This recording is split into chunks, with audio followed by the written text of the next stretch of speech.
Good morning, it's Jamaica Live. We're on Bridge 99, and my apologies to you for the late start. It's Monday, the last day of February, 2 months of the year gone already. I'm sure that over the last few days, many Jamaicans, I suspect most Jamaicans, have been paying close attention to what has been happening in the Ukraine. It's 6,000 miles away from us, but we are concerned. Partly because we have Jamaican students studying there. There are some other Jamaicans who have moved there to live.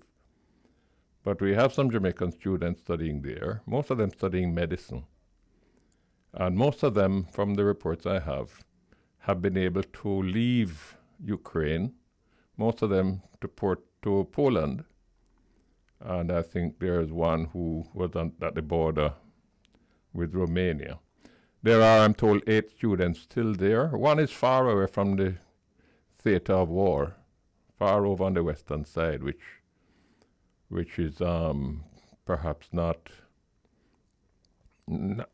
subject to the kind of conflict that we've been seeing. And there are others who are hunkered down, and efforts are being made to assist them to leave the country.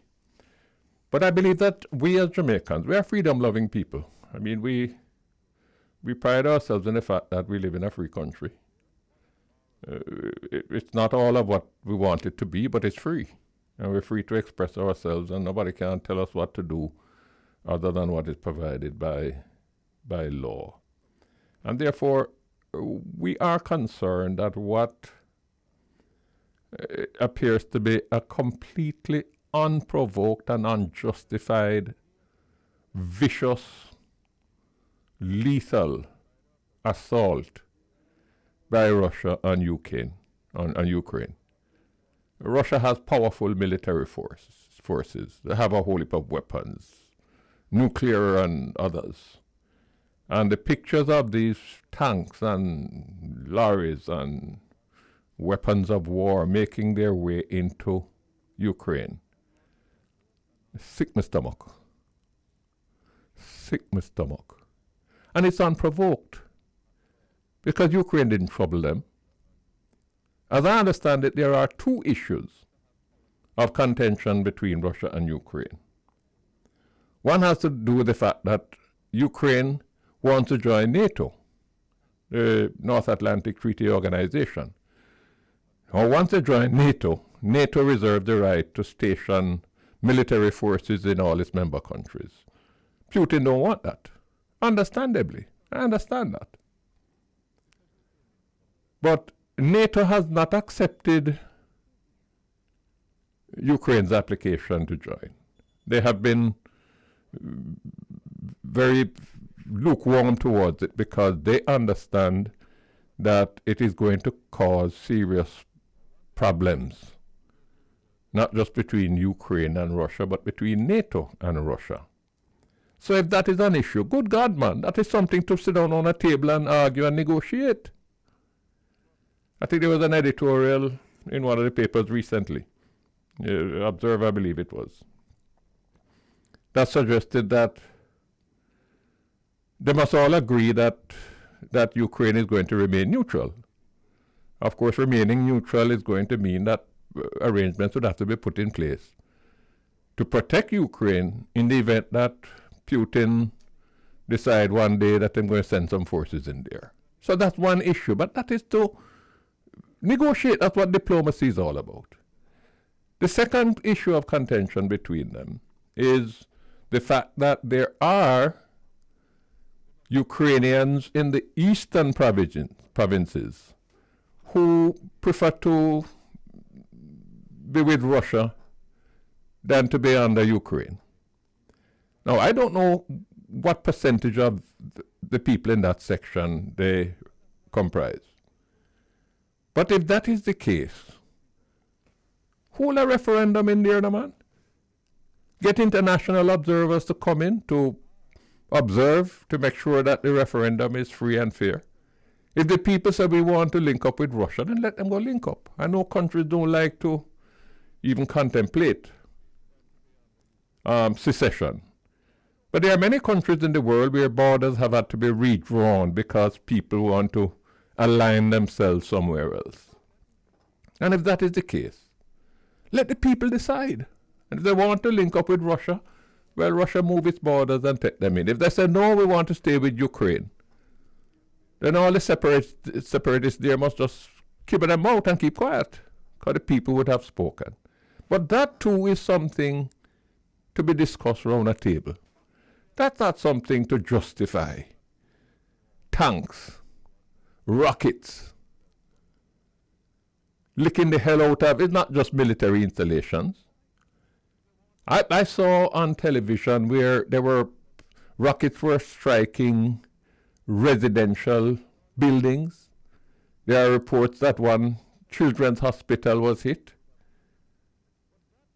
I don't know whether or not the Russians targeted those, or whether they just don't know how to fire the rockets. But the kind of destruction that we see, good God, man, what in God's name could justify? You know, I watched Putin, and he said 2 days ago that he has now put his nuclear forces on alert. What the backside him plan to do with that? What am I going to do? Unleash nuclear weapons on Ukraine? I wonder if they don't have any psychiatrists in Russia who can examine him and see whether this man is capable of coherent thought. There's provision in our Constitution, you know, in the American Constitution, that if the head of your government head gone bad, you can move him. I don't know what exists in the Russian Constitution. But, you know, I watch this thing intently. I mean, I watch, and I'm not just following, you know, American news, but I try to watch as many of the outlets. Al Jazeera, I watch BBC and so on. And it appears to me that Putin is getting more than he bargained for. I believe he thought that he could wrap this thing up in a day or two. It is now a little after 7 o'clock. 7 o'clock in the evening in Ukraine, and the people are no doubt bracing themselves for another night of bombing. But make no bones about it. This guy who heads the Ukraine government, Zelensky, my God, what a demonstration of bravery, of courage, defiant, strong leadership. And the Russians want to kill him, you know. I mean, the kind of fight that they are getting now, if they were able to assassinate Zelensky, then it's all over. And America knows this, so America said to him, look, if you want to leave the country, we'll send a plane for you. You know what was the man's reply? He said, I don't want a plane. It's not a ride I need. I need some bullets to lick out, and what's it? That's what I need. That's leadership. That's leadership. And you know, this thing has implications for all of us. It's going to change the way in which the world operates, including the way in which the world's economy operates, because Russia is powerful. Russia accounts for more than a quarter of the world's output of wheat. Russia provides 40% of the gas and oil that Europe uses. So when if you contain Russia in this warlike madness, it is going to affect the economy. Our gas prices are going to go up. If you block wheat from Russia, flour price is going to go up. Bread price is going to go up. It's going to affect us. But sometimes we have to be prepared to pay that price to beat down injustice. There's another concern. If one country can just move soldiers and tanks and rockets and take over another country, which country in this world is safe? Suppose some strong military power somewhere decide that, look, we don't like take over Jamaica. What would they do? What would our poor... We're not a member of NATO or anything. what would our poor defense force be able to do against fighter planes? And listen, man, the thing upset me so much. But in fairness, the Western countries have responded. They had said before they're not sending no soldiers there. Not sure they should have said it, even if they didn't plan to. They said they were going to tackle it with sanctions, and that they have done. And although he's not one of my favorite people, Boris Johnson, Prime Minister of Britain, last week, Thursday, I think it was, when the European Union and the US and Canada announced a whole package of sanctions, Boris Johnson said, that is good, but that is not enough. We need to lock Russia out of the SWIFT system. The SWIFT system is the system of financial transfers. That's what enables money to move from country to country.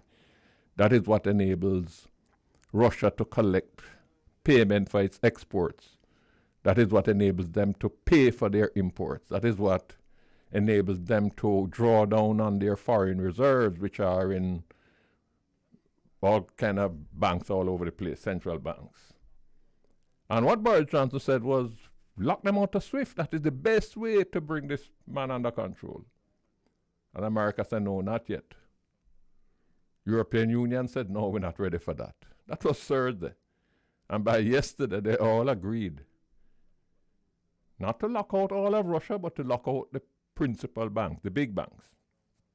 And that is beginning to hurt. The Russian currency, the ruble, up to yesterday, had lost 30% of its value. The Moscow stock market couldn't open today because if it did, the stocks would just collapse. All them people who invest in stocks and who had assets worth $1 billion yesterday would suddenly find that the $1 billion is only worth maybe a couple of $100 million now. So the sanctions are biting, and they're going to bite more.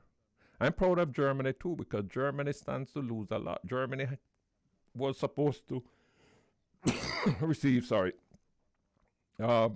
oil through this new Nord Stream pipeline that runs from Russia to Germany. And Germany has taken a strong position. Not only have they declared that they're not going to certify the pipeline, so they're not going to accept any oil through the pipeline. But in addition to that, they are sending weapons.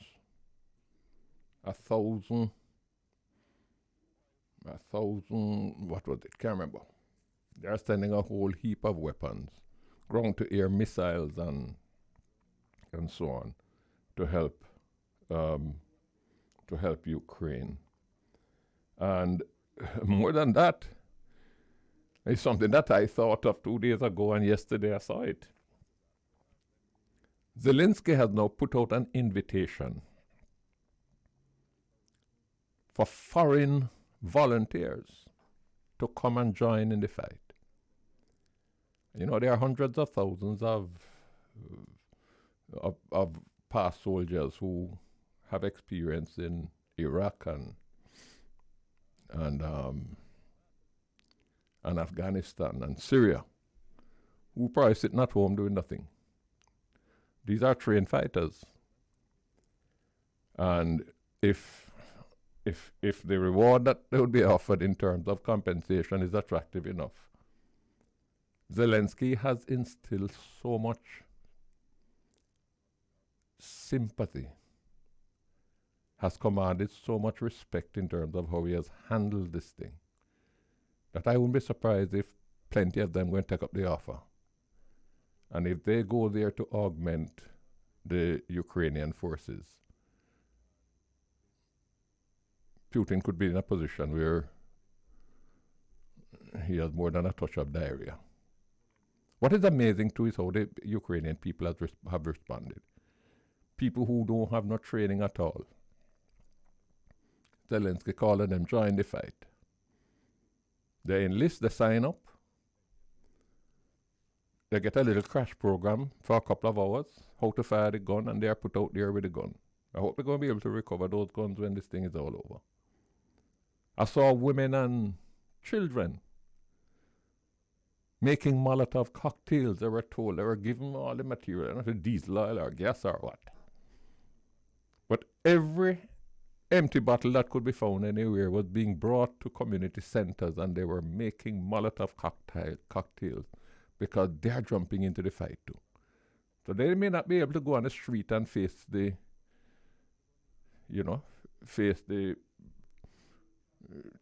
guns and so on, but they're going to throw a Molotov cocktail out of windows. So the Russians, if they know what's good for them, there's some talk going on now on the border of Belarus. If they know what's good for them, find a way to wind it down and take you know what out of the place. Because if you even overrun the Ukrainians, how are you going to hold it? There's no support for you there apart from in the eastern provinces. The people don't want you there. So how are you going to hold it? How are you going to keep it? How are you going to administer it? When every Ukrainian that look at you with hatred in their eyes. You can't be an occupying force in that kind of situation. I'm spending a lot of time on this, but believe me, it is important. That's not what we plan to talk about today. I'm going to tell you what we're going to talk about when we come back from the break. Welcome back. It's Jamaica Live. We're on Bridge 99. Marcus Garvey was one of the first persons to be declared a national hero in Jamaica, undeservedly so. Garvey was a black nationalist, and more than anyone else of his time and period, more than people like Frederick Douglass, Booker T. Washington, W.E.B. Du Bois, A. Philip Randolph, big names in the black struggle, more than all of those. He built a movement, national movement, a transatlantic movement, to instill black consciousness, to proclaim the intrinsic dignity and pride of black people, and to summon the black race to unite, to take charge of their own destiny, and to secure the political and economic independence that they deserved. It was a movement and a momentum that started right here in Jamaica, but quickly spread to the United States and to the European continent, where large groups of people of African descent lived. The Universal Negro Improvement Association, the UNIA, was its primary organizational vehicle. And at its peak, it is reported that it had 6 million members across several countries.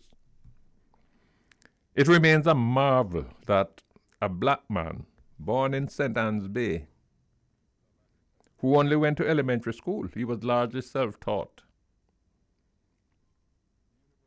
could have made such a huge impact on the world at a time when black people weren't people that were paid much attention, when black people didn't have access to the media or to the councils of power, at a time when there was no Facebook or no Twitter, no Instagram to spread his message. Garvey inspired the civil rights movement in the United States. Martin Luther King, Jr. said of Garvey that he was the first man on a mass scale and level to give millions of Negroes a sense of dignity and destiny, end of quote. Prominent black leaders of the succeeding generation like Malcolm X, Louis Farrakhan, Stokely Carmichael, drew their inspiration from the work of Marcus Garvey. The Black Power movement of the late 1960s and 1970s reflected and leaned heavily on his teachings. The 11 years that he spent in America, that's between 1916 and 1927, and he spent that time building the UNIA and driving the campaign for justice for black people. But his activities there brought him under the scrutiny of the United States intelligence and security agencies. The infamous J. Edgar Hoover saw him as a threat to America's security and feared that his activities would cause the oppressed black people to rise up. Remember that these were the days of American apartheid. Apartheid didn't only belong to South Africa. Black people couldn't use the same public bathrooms as white people. Black people couldn't ride in the same bus as white people. They couldn't go to the same school with white children. They couldn't vote in elections like white people. They didn't get the right to vote until almost in 1964, long after we did. So when Garvey came under the searchlight of the American intelligence and security agencies, he was eventually arrested and charged in 1922 for mail fraud. He had established the Black Star Line, a shipping company that was intended to facilitate trade with African countries as a means of securing financial independence for black people and to facilitate the movement of black people who wanted to return to Africa. He was accused of using the postal service to induce people to invest money in this venture. He was tried in 1923, convicted and sentenced to 5 years imprisonment. He appealed the conviction, but the appeal was dismissed in 1925 and he was sent to serve his sentence in a prison in Atlanta. 2 years later, the United States Attorney General advised the president at the time, Calvin Coolidge, that Garvey's conviction was not going down well with black people in America. And he was fearful that it could lead to unrest in those cities where large numbers of black people lived. And it was on that basis and for that reason, not because of any empathy or sympathy, that President Coolidge decided to commute the sentence, but ordered that Garvey be immediately deported to Jamaica. And so Garvey arrived back in Jamaica in December of 1925. Marcus Garvey's role in inspiring the advancement of black people is now recognized all over the world. North America, Europe, Africa. Although you know something, Garvey never once set foot in Africa. Never visited South America, Canada, America, of course, England, Paris, France. I think he went to Switzerland as well. But he never once set foot in Africa. But Garvey's legacy still includes the fact that he was a convicted criminal. A strong case has been made that his trial was a farce, that the fundamental principles of justice were totally disregarded, and that the stain on his character should be erased, even though the conviction was almost 100 years ago. Efforts have been made over many years, over decades, to have this done. We in Jamaica, I must point out, are not without blemish, you know. We convicted Garvey in 1929 here in Kingston because he called for a law to impeach and punish corrupt judges. Who dare this little black man to say a thing like that? At that time, I believe all our judges were white people. In 1984, we sought to make amends for that by having the Governor General, who was Sir Florida Glasspool at the time, exercise his power as the representative of the Queen, and he issued a royal pardon. But pardon is not exoneration. It doesn't say you were wrongfully convicted and sentenced. It merely says that you are forgiven for the crime that you committed. It was not until 2018, just 4 years ago, that our parliament passed a law to absolve Garvey and other freedom fighters like Sam Sharp, George William Gordon, Paul Bogle, Tacky, and a whole host of freedom fighters, over 300 of them. And I'm sure that people like Professor Vereen Shepherd played a key role in identifying the names, because the names are all set out in the law that was passed. Over 300. But we passed a law to absolve them because they were convicted and many of them were executed because they dared to stand up for their rights as black people. But Marcus Mosiah Garvey, our national hero, remains a felon, a convicted criminal in the annals, in the official records of the United States of America. The campaign to exonerate Marcus Garvey, that's what we're talking about today. And we're going to be engaging some distinguished people in that discussion. My first guest to discuss this is the president of the Jamaica chapter of the UNIA, Stephen Golding, who some of you might know happens to be my son, but don't blame him for that. Stephen? How are you doing? I'm good. How are you? I am well. Let me say good afternoon to your listeners, and particularly in the tri-state area, because we're going to be needing some of them, if they have not done so already, to sign this petition, which has a deadline of Wednesday, March 2nd, to exonerate Marcus Garvey. Wednesday, March 2nd. So that's this Wednesday? That's this Wednesday. Yeah. www.justice4Garvey.org will take them to where they need to go to fill out the petition, and all they have to remember is that in the first section they are to tag contact the United States President, and in the final section, the comment section, they are to put the words exonerate Marcus Garvey. All right. Now, you want to go through that slowly again so that people can take note? The website to go to, www.justice4Garvey. That's the number 4, not F-O-R. Justice, the number 4, Garvey.org, or .com will take you to the same website. So that's justice4Garvey.org. And once they go to that website, there will be a thing for them to click that carries them to the White House petition page.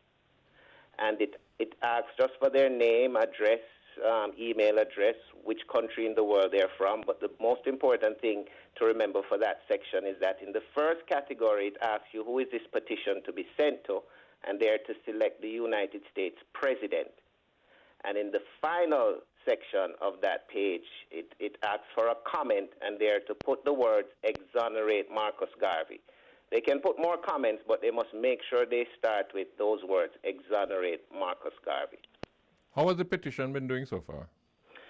You know, Pop, the funny thing, the last time this was done under President Barack Obama's tenure, when he was leaving, we were able to see the amount of signatures as they were placed. But the White House has changed their website now, so you have no idea how many signatures are on it. It does not give you a count. So we just have to keep pushing right up until the final date to make sure we hit that 100,000 mark. So come Wednesday when the petition closes, the White House can tell you there is only 2,000 signatures they got?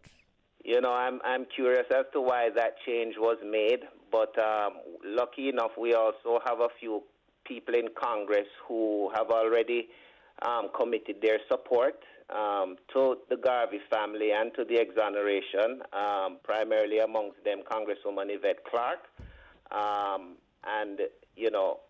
We have to remember that United States presidents cannot exonerate legally. They can provide you with a pardon, or as is the case with President Clinton a few years ago. when he was leaving the White House, he provided a posthumous pardon to the first Buffalo soldier, the first black man to graduate from West Point, who had been framed and accused of theft. And the way that pardon was written spoke to the fact that he was set up. So I'm not sure if that is the route that is being taken with this one, or if, like Charlie Rangel in the 1980s, it's going to be pushed through the lower and upper house of the U.S. Congress. But the beginning is to get the White House's attention. Well, on that question, there have been some instances, I don't know how many, where presidents have issued pardons. And whenever they issue a pardon, I believe they have to state the grounds. Yes. And I think there have been a few instances where they have issued pardons on the grounds of innocence, which may be what the Buffalo soldier was being accorded. Yeah. It's an issue I'm hoping to have former Prime Minister P.J. Patterson on in the afternoon, later in the afternoon, after 1 o'clock. And it's an issue that I'm going to raise with him. What Charlie Rangel, as I understand it, sought to do was to get Congress to enact legislation. I think what he said at the time was, I wasn't quite sure whether he was referring to a pardon or to, he spoke about exoneration, but then I come back to this dilemma. You know, before you come in, Stephen, the legal issue, which I'm going to be discussing with PJ when he comes on, is whether or not exoneration, A, does not belong within the purview of the judicial system, and B, whether or not it would be necessary to get an exoneration to go and relitigate the case. But having said that, the Jamaican Parliament a few years ago, as I said earlier, passed a law effectively exonerating not just Garvey, but Garvey and Gordon and Bogle and Sam Sharp and a whole host of freedom fighters. Yes, so, in other words, you know, if I don't know what the constitutional implications of that. It's something I'm going to pursue. But if the Jamaican Parliament could do it, then we need to see whether or not the Congress, the United States Congress, can be persuaded to. Well, you know, if I may. There is another case, you know, which was brought to the Congress by Senator John McCain, involving the first black heavyweight champion, Jack Johnson, who had been convicted with the Mann Act, which is a law in the United States about, you know, ferrying women across state lines for sexual purposes or so forth. And anybody who knows the boxing history knows that Jack Johnson had a penchant for dealing with white women. And so he was convicted, and Senator John McCain, I believe just a few years ago, before he passed, had the Congress overturn that conviction, essentially exonerating Jack Johnson. You know, what is also interesting, Pop, is the fact that before Garvey was tried for mail fraud, the U.S. government had attempted to use the Mann Act against him also when he was traveling with his then secretary, Amy Jakes Garvey, before his formal divorce from Amy Ashwood. So there is a precedence of the Congress looking at cases like this and making rulings outside of the president and the White House pardons. The chain link fence that you're going to run up into those, Stephen. And I commend, you know, Yvette Clark and the host of them who are pushing it. But the chain link fence you're going to run up into is that within the Congress, and particularly within the Senate, where the Democrats don't have a majority, they depend on the vice president's casting vote, is that some of those white Democrats, they don't think any differently from the backward white Republicans. I mean, Garvey to them is not a hero. Garvey is a criminal. So, you know, in terms of the success there, which brings me to the question, why? We have done our thing, right? We did something in 1984. That was a pardon. And quite frankly, although I was part of the administration at the time, in retrospect, I thought it was wrong to do it, because when you pardon somebody, what you're saying is that you forgive them. No? Yes. We did the right thing in 2018, right? And commend the Andrew Polnett administration for that. But some people will argue. There was a guy, I cannot remember his name, but he was one of those who fought on the streets of Birmingham and so on with Martin Luther King Jr. Mm-hmm. And he was convicted of some of the offenses. And his name was being proposed for a pardon. And he said, thanks, but no thanks. I wear that conviction as a badge of honor. That's part of the historical record of my effort and my struggle on behalf of black people. Why we don't take the same approach with Garvey? Well, this effort is really being championed by the Garvey family. And to be fair to them, Garvey himself, before he died, never gave up on trying to clear his name. As you mentioned before, when President Coolidge, who was a Republican president, by the way, issued that pardon, it was because of the efforts both of Garvey and the UNIA at that time, where hundreds of thousands of letters were being sent to Congress and to the White House, which eventually the president gave into and issued the commutation of his sentence. But even after Garvey was released, he constantly kept writing to his political contacts in the United States, whether it was because, he felt it was necessary to travel to the United States to hold his organization together, or for whatever reason, or whether just to clear his name because he felt he was wrongly convicted. So it is something that he himself pursued. And so I do commend the family on picking up on this. And even as Jamaicans, this is our first national hero. Yes, it may not matter to us whether they clear him or not, because he still remains our first national hero. But in terms of Garvey's own wishes, this is something that he wanted. And given the fact but how consistent he was. I came across a quotation from him. You know more about Garvey's writings than I do. But I came across a quotation from him. I quote it to you. Every white man is welcome to put me in jail if it is done in the cause of African freedom. Yes, and he said that many times. He said that many times. But when it comes to his case before the United States government, I don't think he's not saying he wasn't willing to do the time, but he certainly wanted his name cleared, even though he had been convicted. Well, the struggle will continue. You're going to. We're not linked with New York yet. We don't link with New York until at least after 1. But I'm going to ask my engineer if he can replay the advice that you gave in terms of the website. The website. Justice for Garvey. I want to repeat it as many times as I can. That's Justice for Garvey, the number 4. JusticeForGarvey.org. And once they log on to that site, it will explain to them what to do. Yeah, okay. All right, thank you, Steve. Thanks a lot. All right. Yeah, we're talking about Garvey, Marcus Garvey's exoneration. We're going to be joining with New York in a short while, but we have some other guests that I want to bring on into the discussions. And we're hoping to talk with perhaps the most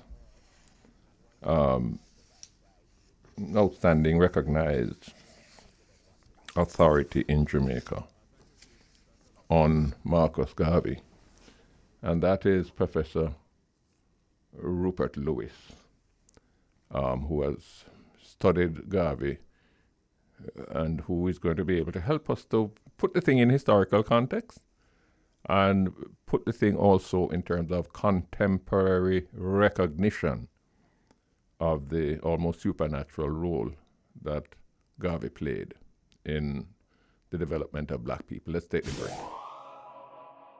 Welcome back. It's Jamaica Live. We are on Bridge 99. We're talking today about the efforts to secure the exoneration of Marcus Garvey.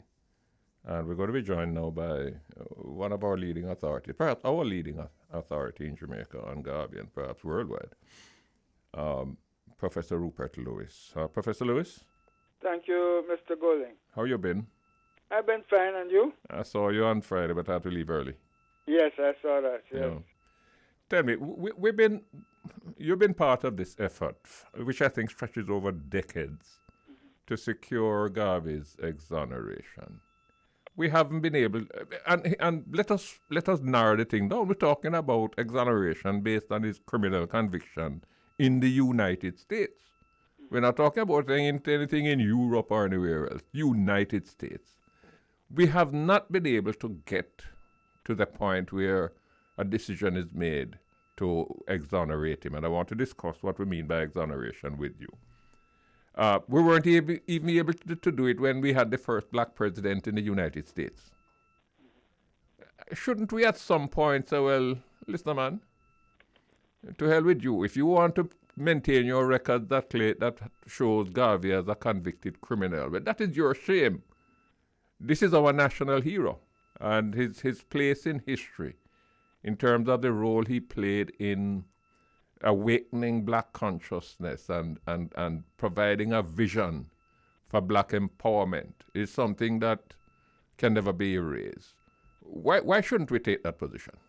Well, the reason is that I had an experience with a doctor who I visited not long ago, and he asked me if I'm still researching that thieving man Garvey. So we have to be able to demonstrate through exoneration the facts which led to this criminal conviction. And the facts which led to the criminal conviction follow a path of efforts to silence him, assassination attempt in 1919, a visa hold-up in 1921 after he had visited the Caribbean on the Black Star Line ship.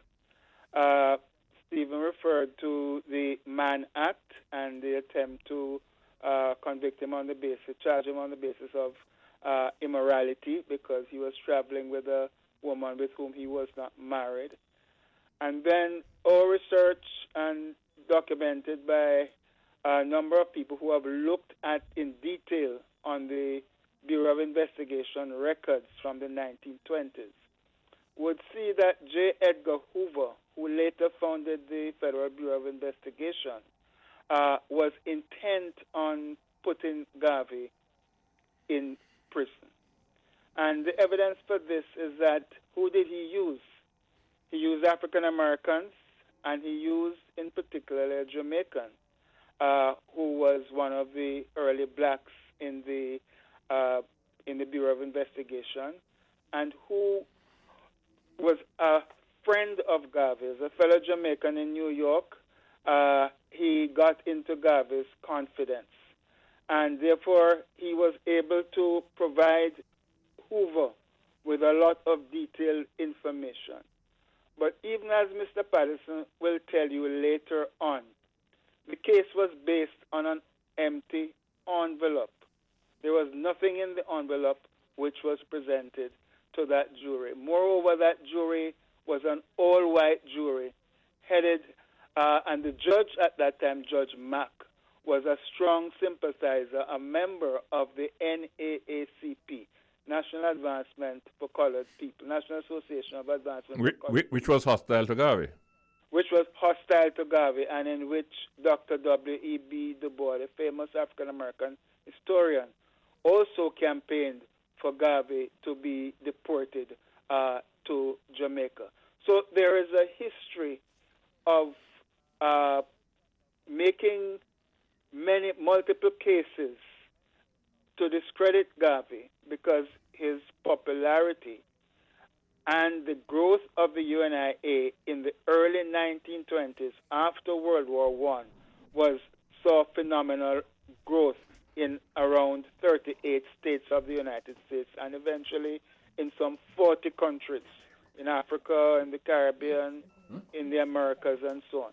So you're dealing with a political figure that had superseded the past leaders. The previous leader was Booker T. Washington.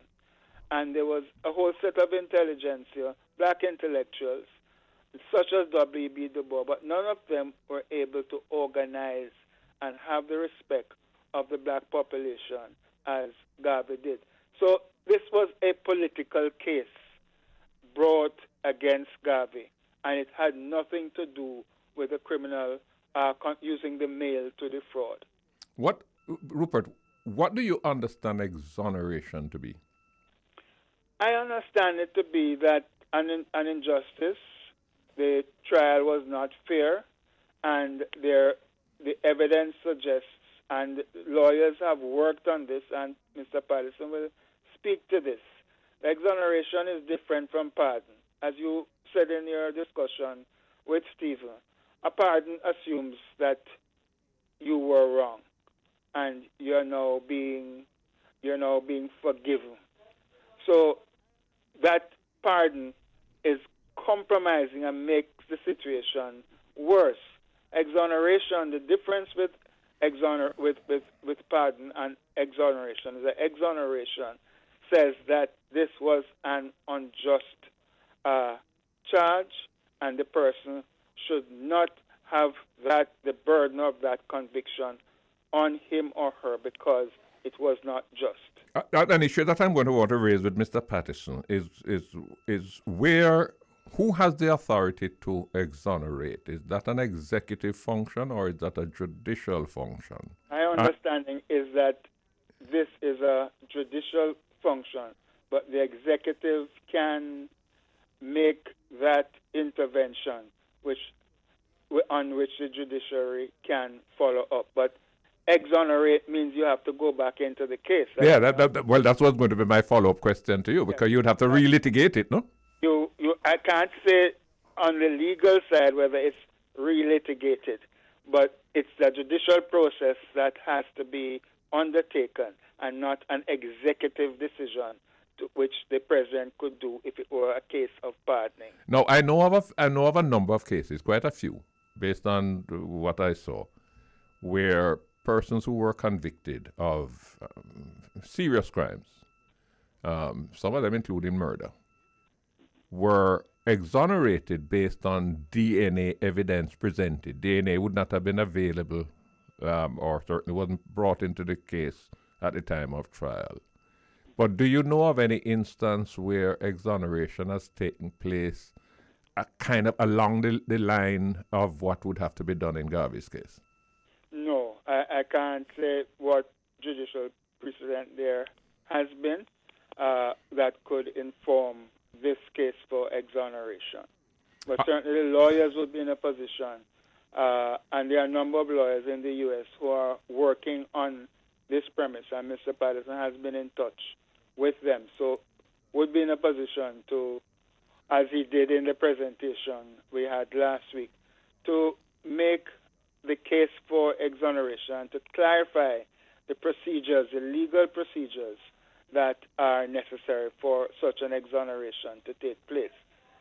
Do you get a sense, based on what you have observed of President Biden so far, including his recent nomination of a black woman to the Supreme Court, do you get a sense that he is likely to be any more responsive, receptive than any of his predecessors? Well, let me tell you, I would say that you can't get closer to Biden in the political sphere than his delegate in Delaware. His delegate in Delaware is a person of Jamaican origin with whom Dr. Julius Garvey has been in touch. And like all our Jamaican women activists, she's waiting to speak with him. As you would know, and everybody knows, the Ukraine crisis, State of the Union debate tomorrow, these are what is taking up his time. But Dr. Garvey has reached out and has had discussions with his chief delegate. Good. And I am hopeful, as a result of this, that he will give a listening ear. I think, and I think that, the African American and Jamaican roots woman who he depends on politically in Delaware. I can't think of a better person to have his ear and to persuade him. He knows the power of the woman, black woman vote. So I base my case not on any knowledge. Well, not only that, Rupert, but I got a sense, I don't know if you agree, yes, that Obama was very cautious, sensitive. I remember him declaring that he wasn't elected to be a black president. Yes, right? Yes. So it may be Biden was very open. He said, look, I mean, black people, you have my back, I have your back too. Yes, No? exactly. Well, you're absolutely right in terms of your assessment of Obama. He tended to stay clear of any kind of idea that he was representing all America kind of thing. Yes. And not black America. And I think in pulling back from that, he lost some standing with respect to his attempt to prove that he was not really a black president, but a president of all America. Well, I happen to know one member of Congress, I won't call the person's name, yes, who swore that that person would never attend a meeting at the White House with him again because of that position that he had taken. Okay, I see. That's interesting. So yes, I am more positive now because the midterms coming along. He does need, these African American women are very serious campaigners. They were crucial in 2020, and even more important now that the midterms are on, and he needs to maintain certainly the House and to try to improve in the Senate. Do you have any idea as to how the petition is going? Stephen pointed out that the White House no longer allows you to see how many people have petitioned. Well, Stephen is right. We've tried, and we can't identify how many people have signed already. So I'm very happy that you're having this discussion on your program, and that as many people as possible need to go to Justice numeral 4 Garvey. And it's a very simple process of putting in your name, address, goes directly to the White House, and you put Exonerate Garvey. Rupert, we're going to be linking with New York in a moment, and I'm going to replay the information that Stephen has provided about the website. Fine. Good. So at least the Jamaicans in the tri-state area will be able to have the information as to how they can support the effort. Yes, tri-state, the people, but also your listeners in Jamaica. Yes. Can also write the White House. There's no everybody with a computer or a smartphone. Exactly, and there are so many people with smartphones now that simple doesn't take more than sometimes 30, 40 seconds. Yes. Yes. Professor Rupert Lewis, thank you so very much for coming on today. Thank you for having me. Good, thank you so much. Professor Rupert Lewis, speaking about the exoneration of Garvey. Can we link with Beauregard now? Good afternoon, Mr. Golden. Hey, big man, how you doing? Everything all right, They watch the world. Any warming up taking place? Yeah, the weather is all right today. Good. We're not complaining. We're talking today, Bob, about the exoneration of Garvey. Mm-hmm. Is this an issue that the Jamaicans over there take seriously? Very seriously. Mm-hmm. Very, very seriously. It's a conversation that come up in a lot of, That's good. When you're in certain areas, you hear people talking about it in whatever they might be doing, having dinner in the barber shop, in the hair salon. People have these discussions here. Now there is a petition that closed, a White House petition to the White House that closes on Wednesday, and we want as many people as possible to get on that website. We're going to play the information shortly, but do you know whether or not the Jamaicans over there are jumping in? Yes, a lot of people have heard about it. I'm not sure if they have had the petition information, as you're saying, but people have heard that, that we're trying to get this petition up and running. Even Dr. Clark, Congresswoman Clark, who gave a speech on the whole thing the other day, it was a good look for Marcus Garvey. Yeah. Well, I gather we're having a technical problem. We won't be able to replay the information, but I'm going to ask the station in the couple of days that we have left since we broadcast to the tri-state area. I'm going to ask them to, all the DJs and so on, use the information and share it. Yes, yes, no problem. So no that problem. as many people as possible can jump in. Yes. Beauregard, thank you very much. All right, sir. Good. We're going to proceed now with our next guest. And it's really a privilege and an honor to bring him onto the program. And I'm talking about the son of Marcus Garvey. Do we have him online? Hello, Dr. Garvey? Yes, I'm here. I'm listening. How are you? I'm so happy to have you here. Well, thanks for having me. You have been at the forefront of the effort for many, many years to have your father's name, our national hero.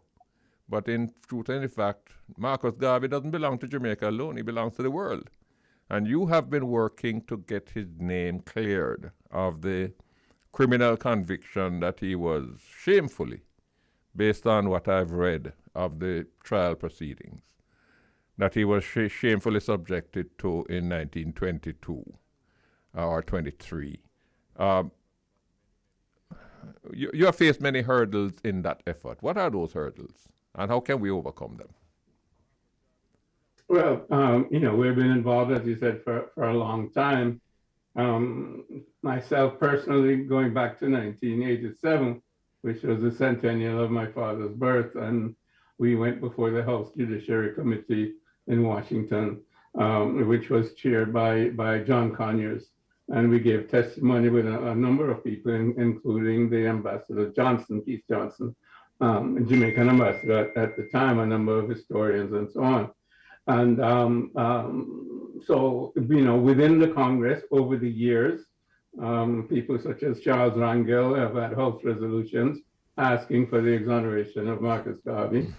Yvette Clarke has had resolutions. She now has House Resolution 148 before the House and in the House Judiciary Committee, also asking for the exoneration of Marcus Garvey.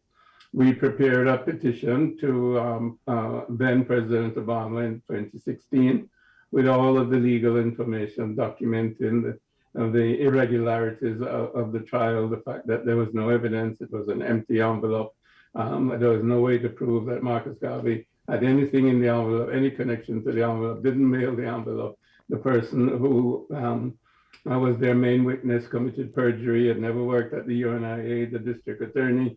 The prosecuting attorney coached him in perjury, and on the irregularities of the judge, etc., who was a member, I think Rupert mentioned that, of the NAACP, which is a rival organization, was a political trial, etc., with no evidence. So it was a way, to get Marcus Garvey out of the way, but because of his strengths in terms of, being an anti-colonial champion, as well as a civil rights champion here in the United States.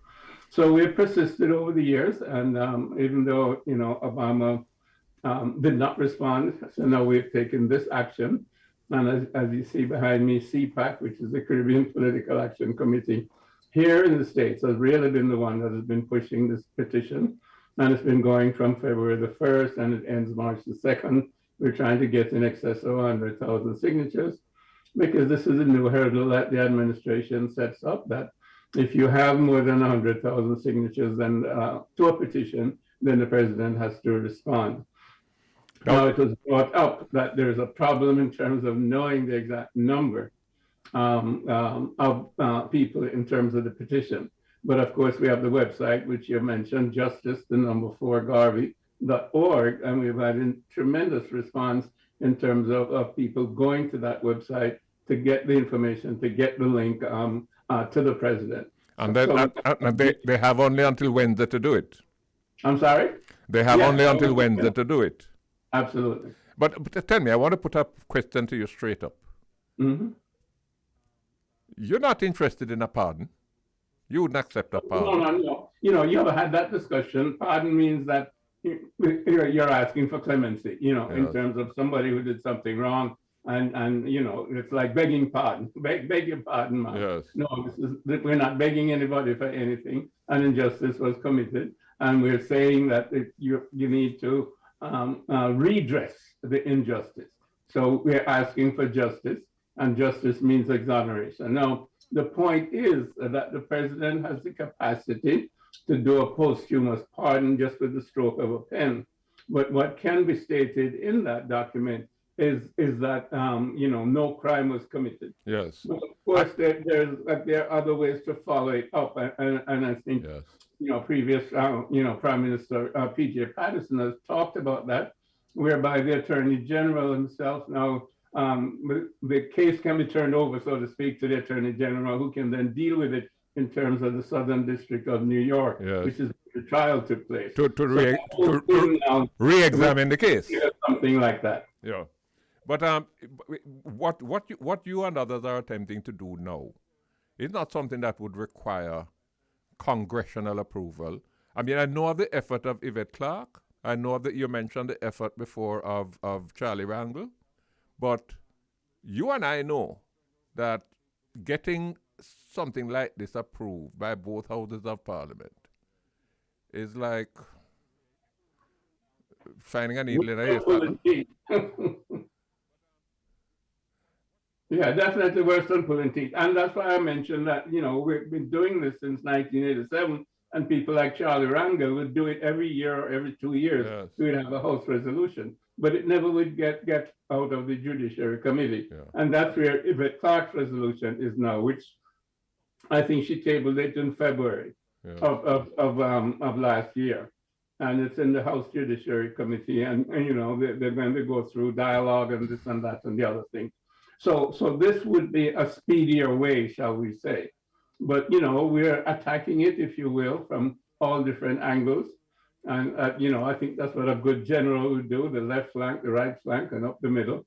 So, and there are other ways left to us, as you had started to intimate, and as PJ himself has said, we can deal with the Southern District in New York, and definitely then to remove the conviction from the law books, if you will.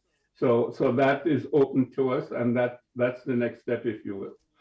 But let me ask you this, as the sort of leading member of the Garvey family. After all these years, and I'm sure you must have had to wrestle with frustration, why are you not prepared to say, to hell with all of you? Mandela was sentenced to prison on 3 occasions before the big, on 2 occasions, before the Rivonia trial, for which he was sent to prison for life. He wasn't worried about getting any exoneration from that. Mahatma Gandhi was convicted and sent to prison for treason.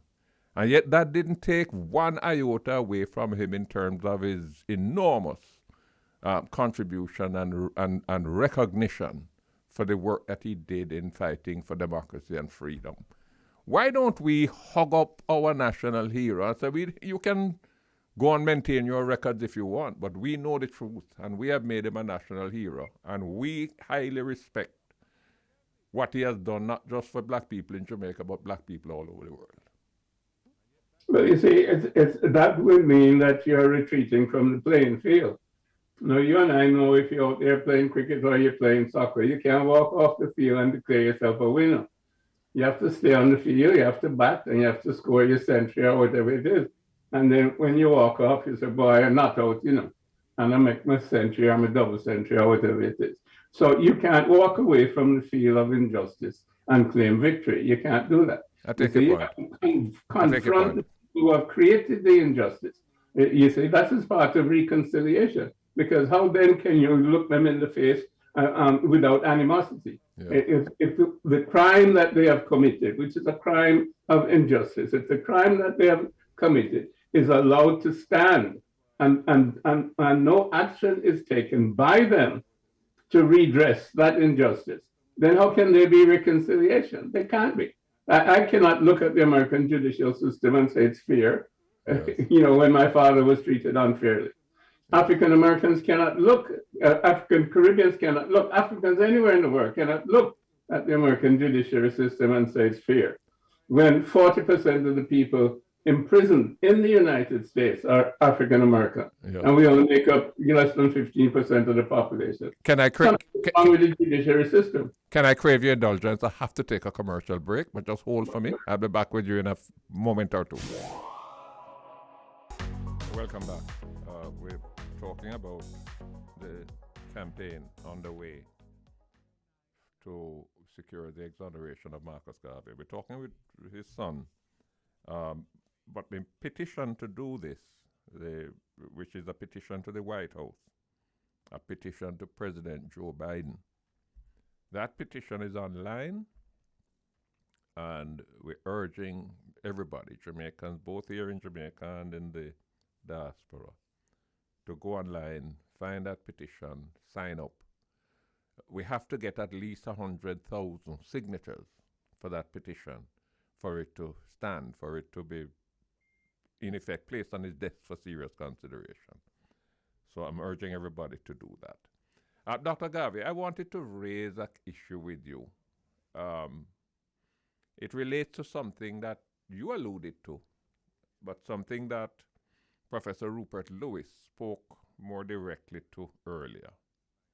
And that was that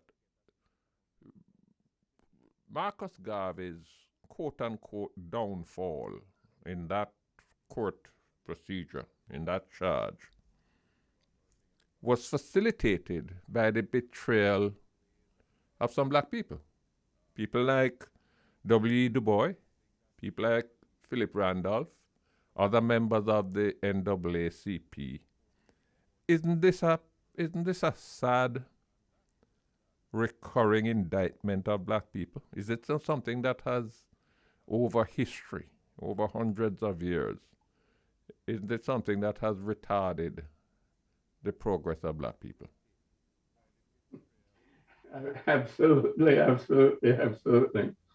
You know, there was a gentleman, you know, I think, are we still in Black History Month? Yeah, we're still in Black History Month, or African Heritage Month if you want. But there was a gentleman by the name of Carter G. Woodson who started this back in the 30s. He was a contemporary of my dad. And of course, it started out as Black History Week, so to speak, and now it's gone around the world and it's African History Month.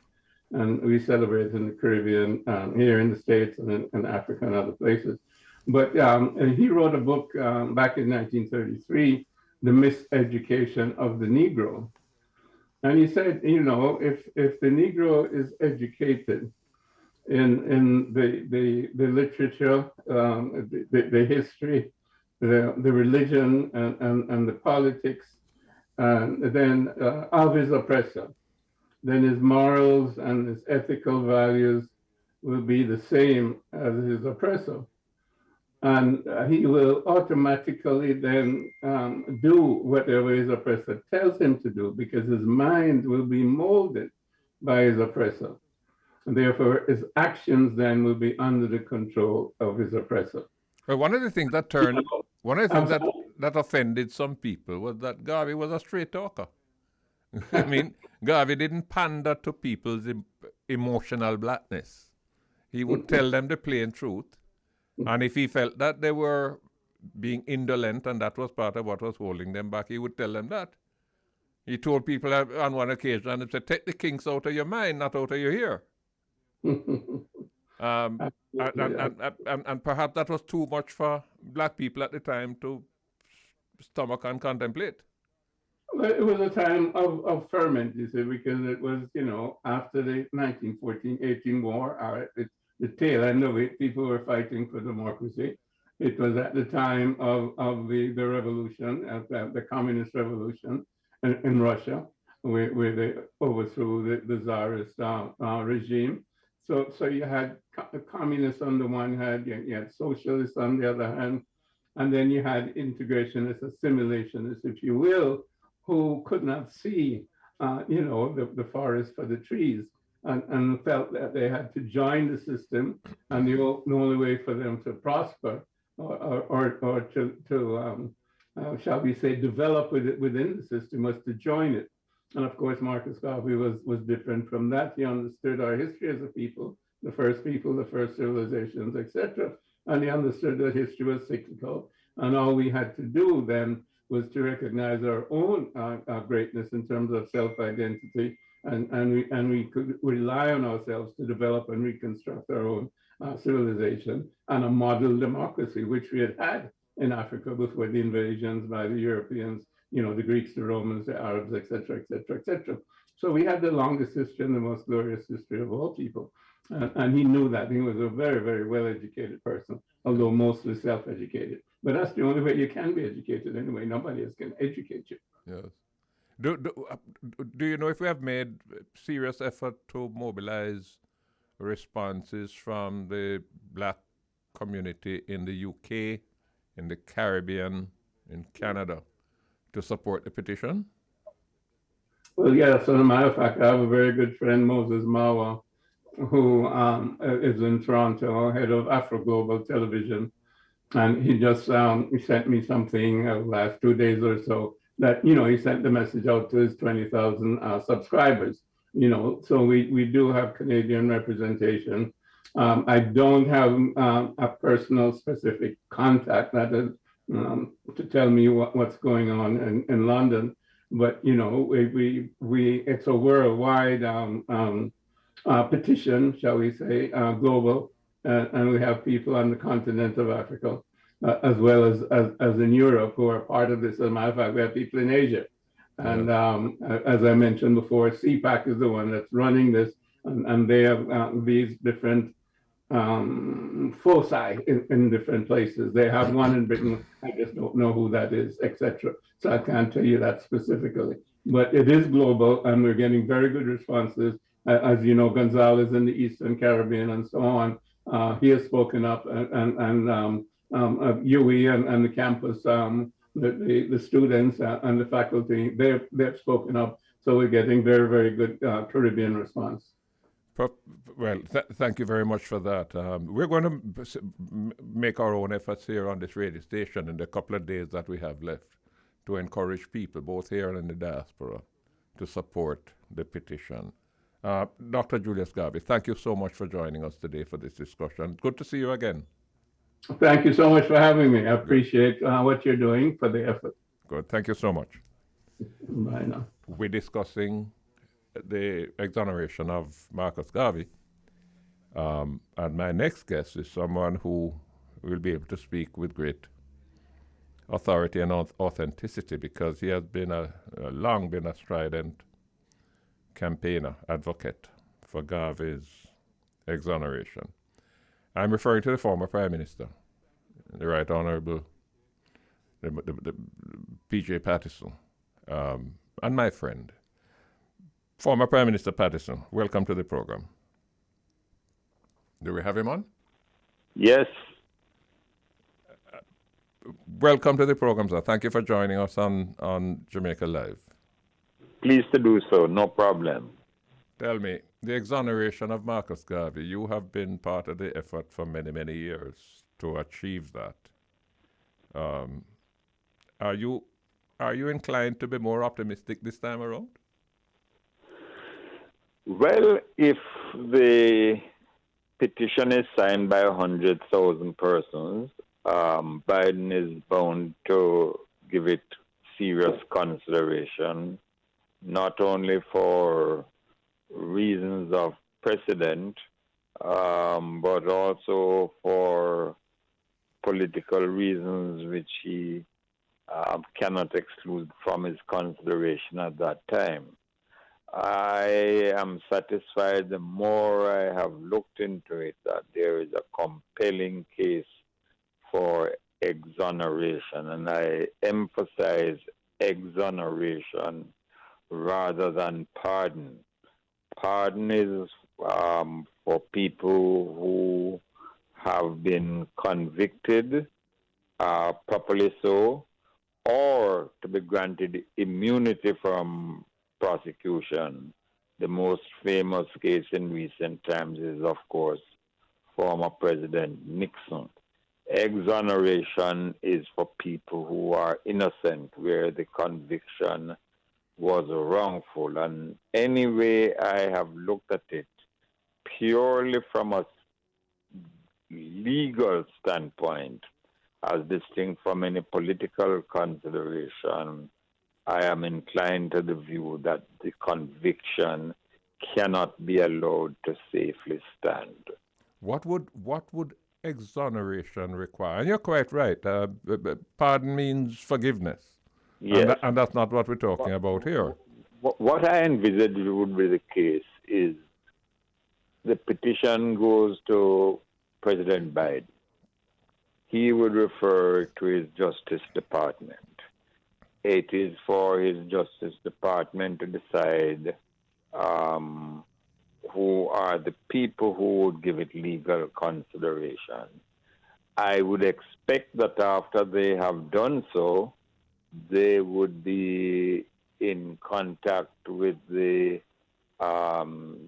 senior attorney for the Justice Department in the state of New York, which is where the prosecution was taken. And he would then go in, he or she would then go in, examine all the legal records, find really that there was no case whatsoever. And he would then ask for a grand jury to be convened, put the available evidence or lack of evidence before them. They would then convene before a panel in the Southern District, and they would agree that no evidence should be ordered. So what you're saying is that the power to exonerate is essentially a judicial process. It is a judicial process. But it can be triggered by executive action. It has to be, yes. Yes, it has to be. It is the Justice Department who would have brought the prosecution. Remember, it was by the Bureau of Prosecutions that the prosecution was launched. J. Edgar Hoover was determined to get Marcus Garvey at all costs, and not so much for his imprisonment, but for his deportation from the United States. Here was this man that came from what was then the British Empire, coming on to American soil and really threatening the very foundations on which their system of white supremacy had been created after the Civil War. And the resonance which he secured caused Hoover to regard him as a threat to the state. He tried every possible means. He prosecuted him for income tax breaches. It failed. There was some immorality statute on which he relied because of his association with Amy Jakes Garvey before he was legally married to her. That wouldn't result in deportation. So he had to get something, and they prosecuted 4 directors, Marcus Garvey plus 3. I think Marcus Garvey, quite frankly, made a mistake which he never overcame. As I think you know, he was himself a student of the law because he had studied from Birkbeck University the law. And he was well equipped with the principles. But good scholars in the law are not necessarily good forensic trial lawyers. And what happened is that a number of things were admitted into evidence that ought not to have been allowed. There are several points that can be taken. First of all, the judge should have disqualified himself. PJ, before you go there, can I just take a short break and then Sure. we come back and we'll go straight through to the end after that. Sure. Welcome back. It's Jamaica Live. And today the program is focusing on the campaign to secure the exoneration of Marcus Garvey from the crime for which he was wrongfully, unjustifiably convicted in 1922. And we have online with us the former Prime Minister of Jamaica, Mr. P.J. Patterson, who has been very much a part of this effort over many years. P.J., when we took the break, you were going on to talk about the proceedings. Yes. I was saying Marcus Garvey was knowledgeable in the law, but not everybody who is a good student of the law or even a professor of law is necessarily a good child lawyer. The persons that Marcus Garvey engaged in the first instance wanted him to plead guilty and then ask for mercy. He positively refused because he knew if he took that route, Hoover was going to have his way. That is to say, he would have admitted to a crime and deportation would follow. So he quite rightly refused. But he decided to defend himself. And there were some points that ought to have been taken or insisted upon, even if they were taken, that should have rendered the trial a nullity, or that should at least have impelled the judge to abort the trial in its form. And let me deal with some of the considerations which arose.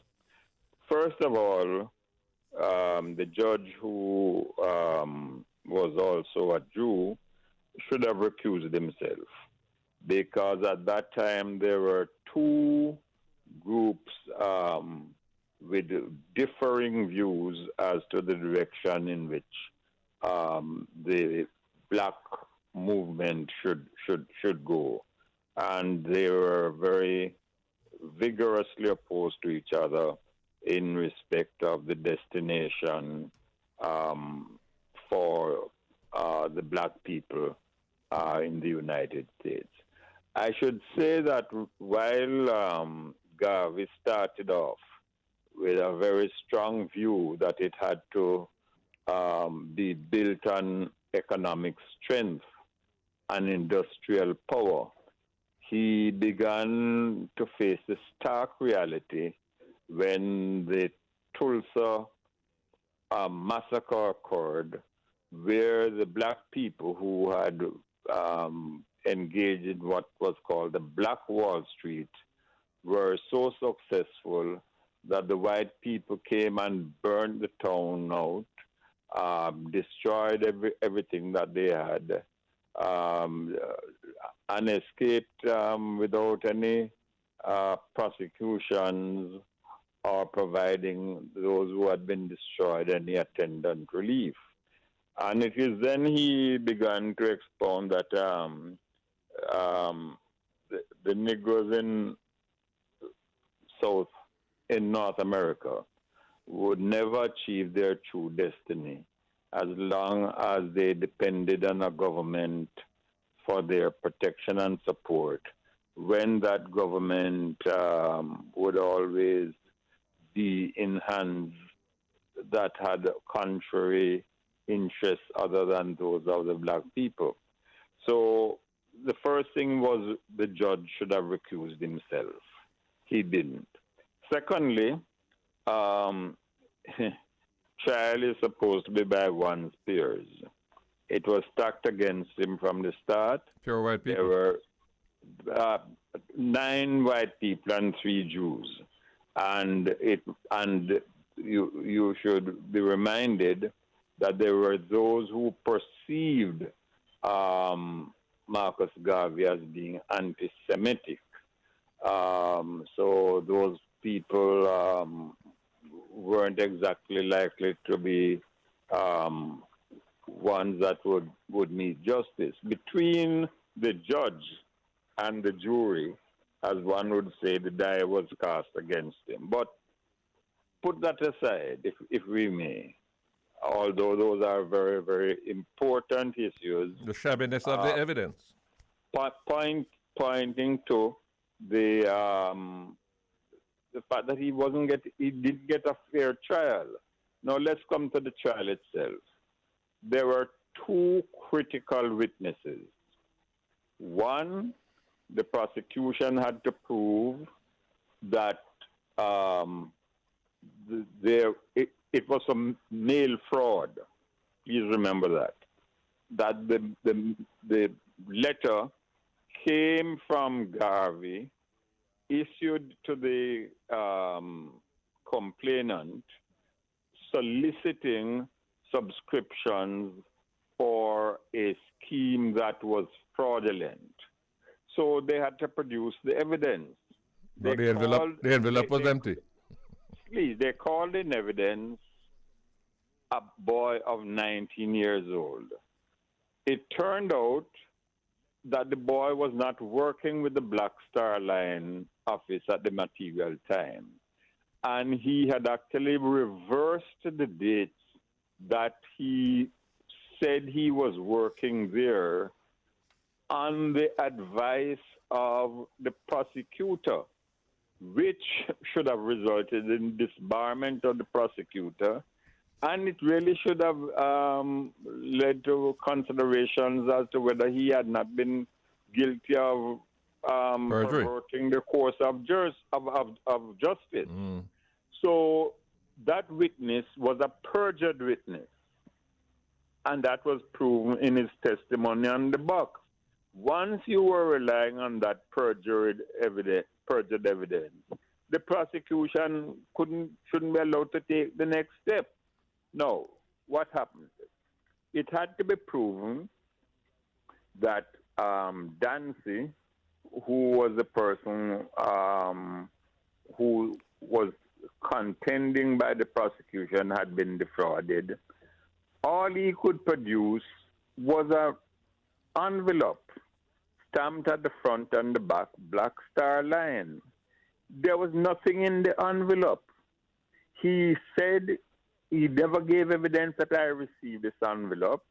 He said he recognized the envelope, which meant that, yes, it was an envelope bearing the stamp of the Black Star Line front and back. He could not say what was the content in that envelope. Not even secondary evidence. Well, he wouldn't have been allowed to give secondary evidence in any case. But there was no attempt to get him to say what was in the envelope. He said he received the envelope and he could not remember what was in the envelope. The prosecutor, it's a mystery to me how that could have happened. Took the envelope and said, I present this envelope stamped front and back with the Black Star Line. It must be presumed it contained material from the Black Star Line. Even if that were so, the question is, what was the material? He could even dare to say it contained a material that was inviting Dancy to invest in the company. As I said a few days ago in a webinar we had at the university, in the days of Perry Mason, it would be called the case of the empty envelope. Can I raise two issues with you because we're running close out of time? Sure. First, I want to be the devil's advocate, the representative of the devil. Yes. Tell me now. Mahatma Gandhi was convicted of treason the year before Marcus Garvey. Yes. Nelson Mandela was convicted of a conspiracy to overthrow the government. Yes. They never concern themselves about getting no exoneration. Their place in history remains embellished. Exactly. Exactly. Because they never said they didn't do what was alleged against them. In fact, you remember Mandela's speech. Mandela's speech, he said, freedom is something I have lived for. I am prepared to die for. So those are cases where the question was not whether the offense had been committed. In the case of Marcus Garvey, in the instant case, admittedly, the Black Star Line Company failed eventually, partly because he bought the boats at an excessive price. But there was no fraud. It was not a fraudulent scheme. It was not a pyramid scheme. It was a case that ran into loss because he bought a ship at an excessive price through the advice of a captain that was put in there by Hoover, and who reported to Hoover on his transactions. So the difference in the three cases was that what he was prosecuted for is something which he has consistently denied. And therefore, based on our legal systems, he who alleges must prove, and must prove beyond reasonable doubt. We're almost out of time. Almost out of time, and there's something else I want to beg you to help me with. Can I just slip in one thing? Yeah. I beg you, try and get the information out to your audience as to how people sign up for the petition. Yeah, we've been doing that. We've been doing that, and we gave out the website address and so on. Thank you very much. No, but I want to raise this final thing with you though. Oh, sorry. In 1984, I was part of the government at the time. Yes. We used the route of getting the Governor General to exercise his authority as the Queen's representative to issue a royal pardon. Yes. In hindsight, maybe we shouldn't have done that because of what we discussed before, what pardon means. Yes. Yes. In 2018, Parliament, well-intentioned, passed an act that sought to exonerate not just Garvey but all of our heroes and freedom fighters. Yes. Yes. Why haven't we gone the route that we are petitioning and expecting the U.S. to do, which is to go to the court and say to the court, look at this thing. Yes. Well. An attempt was made before Obama's departure for the exoneration. For some reason, which I've been trying to find out, and which I still can't fathom, no action seems to have been taken. No, PJ, that's not what I'm talking about, you know. That's not what I'm talking about. Follow me. 1929, Garvey was convicted in our own court because he called for a law to impeach and punish corrupt judges, and he was sent to prison. That's correct. And we have sought through an act of Parliament to exonerate him. But I'm not sure that Parliament has the power to exonerate. So what I'm asking you, keep on your lawyer's cap. Why aren't we asking the Attorney General to raise with the Director of Public Prosecutions and to go through the process of seeking to have the court re-examine that conviction and to see to what extent the court can pronounce? I would have no difficulty in accepting the challenge to seek a legal opinion on that matter. Because, we can't be asking America to do what we are not prepared to do. No, but I want to point out a distinction. In the Jamaican case, I think certainly he was the victim of such manifest injustice in the Jamaican courts. That one has to accept that in the sweep of history, he was doing it in the defense of certain fundamental rights and freedoms. we have not really examined in detail what was the evidence placed before the court and whether that evidence was sufficient to have entailed a conviction at that time.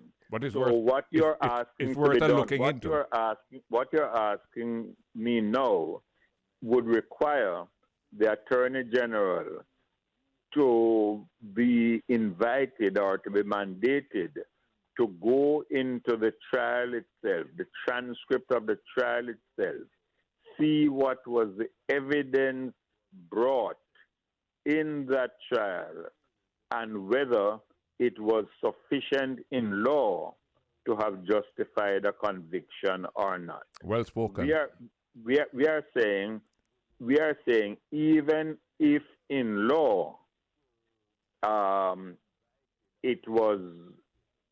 we can't say it was wrongfully decided, then we are in law, or we are by virtue of royal pardon removing it from the record. But we don't have any such capacity, royal pardon or no royal pardon, to extend that to the United States, where he would still remain on the record as a convicted felon. And as you know, in America, convicted felons are subject to certain legal disabilities, including, among other things, the right to vote. Yes. PJ, I'm out of time, completely out of time. I'm out of overtime. I really want to thank you for coming on, because I could not have had this discussion on the program without you on it. Thank you so very much. Most Honorable PJ Patterson, former Prime Minister of Jamaica. We've been talking about the exoneration of Garvey. Remember the petition that closes on Wednesday. We want every Jamaican that has access to a computer or a smartphone to get on that website. I'm going to ask Bridge 99 to frequently, between now and Wednesday, broadcast the website address so that people can get it. We need 100,000 signatures. If we have 100,000 signatures, President Biden has to look at it. If we get it before him with 100,000 signatures, then we can put all the pressure on him to look at it the right way. Thank you very much for joining me. I'll be back here next week, Monday. Bridge 99, Jamaica Live.